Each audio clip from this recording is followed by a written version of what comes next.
Hello everyone, welcome in my video. आज की इस वीडियो में हम करने वाले हैं डीएवी क्लास 8 का हिंदी चैप्टर नंबर 20 के सारे प्रश्न उत्तर। तो वीडियो को लाइक करिएगा, शेयर करिएगा और चैनल को सब्सक्राइब करिएगा। बाकी सब्जेक्ट के वीडियोस के लिंक आपको डिस्क्रिप्शन में मिल जाएंगे, आप वहां से देख सकते हैं। तो चलिए शुरू करते हैं। हमारा आज का चैप्टर नंबर 20 है ईर्ष्या तू न गई मेरे मन से। पाठ में से प्रश्न 1, ईर्ष्या का अनोखा वरदान क्या है? उत्तर, ईर्ष्या का अनोखा वरदान यह है कि जिस मनुष्य के हृदय में ईर्ष्या घर बना लेती है वह उन चीज़ों से सुख समृद्धि नहीं उठाता जो उसके पास मौजूद है, बल्कि उन वस्तुओं से दुखी होता है जो दूसरों के पास है। वह अपनी तुलना दूसरों से करता है। प्रश्न 2, ईर्ष्या की बेटी किसे और क्यों कहा गया है? तो ईर्ष्या की बेटी निंदा को कहा गया है क्योंकि जिस व्यक्ति में किसी के प्रति ईर्ष्या होती है वह मौका पाते ही दूसरों के सामने उस व्यक्ति की निंदा करने लगता है। उसका मानना है कि ऐसा करने से वह उस व्यक्ति को दूसरों की नज़र में गिरा देगा और खुद को लोगों की नज़र में श्रेष्ठ बन जाएगा। प्रश्न 3, ईर्ष्यालु व्यक्ति उन्नति कब कर सकता है?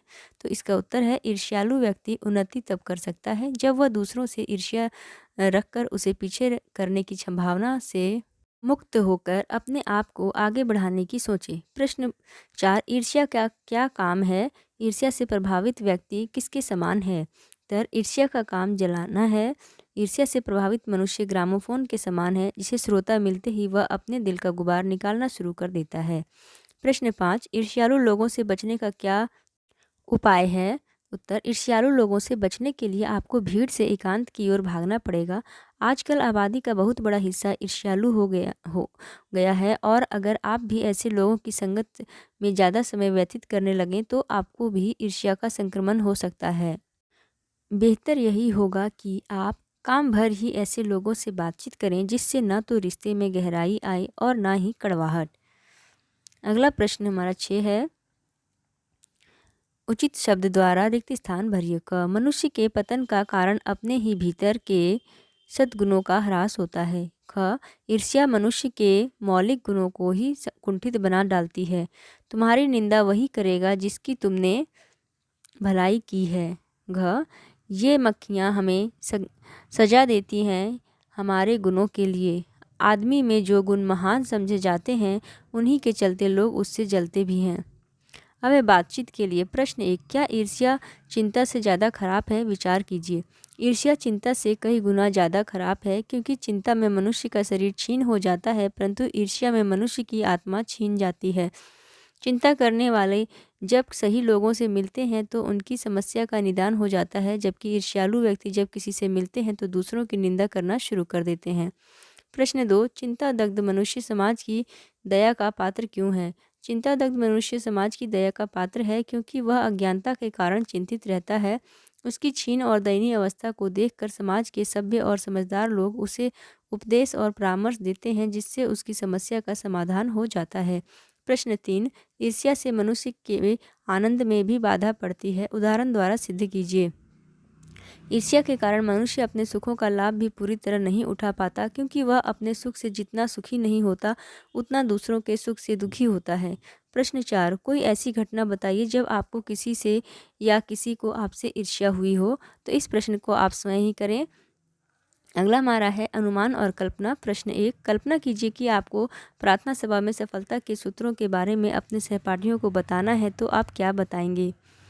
यदि मुझे सफलता के बारे में अपने सहपाठियों को प्रार्थना सभा में बताना पड़े तो मैं बुलंद आवाज़ में सबसे पहले अपने या किसी महापुरुष के उपलब्धि के बारे में बताऊंगी और उस उपलब्धि को पाने के लिए किए गए मेहनत, रणनीति, जिद, लगन, कौशल अर्जन आदि के बारे में भी बताऊंगी।